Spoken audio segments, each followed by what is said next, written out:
അങ്ങനെ നടന്ന് നമ്മുടെ സഞ്ചാരം ടീം അന്തമാനിലെ നേതാജി സുഭാഷ് ചന്ദ്രബോസ് ഫ്ലാഗ് പോയിന്റിലേക്ക് എത്തിക്കൊണ്ടിരിക്കുകയാണ്.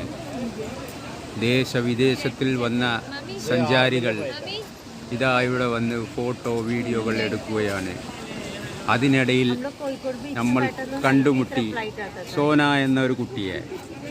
സോന എന്ന് പറഞ്ഞാൽ മെലിഞ്ഞ ഒരു പെണ്ണാണ്. ഭക്ഷണം കിട്ടാത്ത നാട്ടിൽ നിന്ന് വന്ന മാതിരിയുള്ള ഒരു പെണ്ണ്. ഇതാ അവളുടെ മുഖം സൂക്ഷിച്ചു നോക്കുക. സഞ്ചാരത്തിൻ്റെ ടീം ബ്രെഡും കുബൂസും കൊടുത്ത് അവളെ സന്തോഷിപ്പിച്ച് മുന്നിലേക്ക് നീങ്ങുകയാണ്. അങ്ങനെ കടൽ തിരകൾ ഞങ്ങൾ അടുത്തേക്ക് വന്നുകൊണ്ടിരിക്കുകയാണ്. ചെറിയ മഴയും ദൂരെ കാണുന്ന റോസ് ഐലൻഡും ഇവിടെയുള്ള പ്രകൃതിയുടെ ഭംഗിയെ ഒന്നുകൂടെ ശൃംഗാരം ചെയ്യുകയാണ്. അങ്ങനെ ഇതാ തിരിച്ച് നിറയെ ദേശവിദേശത്തിൽ നിന്ന് വന്ന ടൂറിസ്റ്റുകൾ ഇവിടെ ഇരുന്ന് ഫോട്ടോ എടുക്കുകയാണ്. അങ്ങനെ സഞ്ചാരത്തിൻ്റെ ടീം ഒരു മാരുതി ഓമിനി വാൻ കൊണ്ട് ഇവിടെ എത്തി. ഈ ദൃശ്യം നിങ്ങൾ കാണുന്നത് അന്തമാനിലെ പോർട്ട് ബ്ലെയർ എന്ന സിറ്റിയിൽ നിന്നാണ്.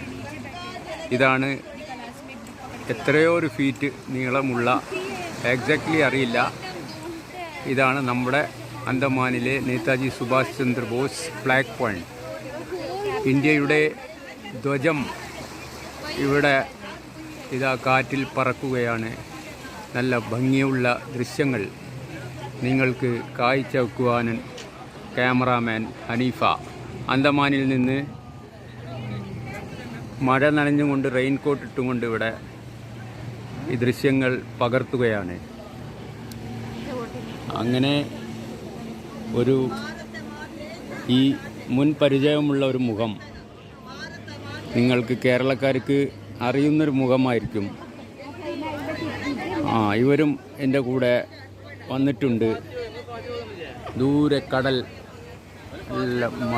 മനോരമമായ ദൃശ്യങ്ങൾ, കല്ലുകളുടെ ഇടയിൽ വെള്ള നിറത്തിലുള്ള കടൽ വെള്ളം തിരകളായി അടുത്തേക്ക് വരികയാണ്. സഞ്ചാരത്തിൻ്റെ ടീം നിങ്ങൾക്ക് അവതരിപ്പിച്ച വീഡിയോ നിങ്ങൾക്ക് ഇഷ്ടപ്പെട്ടോ എന്ന് ഞങ്ങൾക്ക് അറിയിക്കുക. നന്ദി.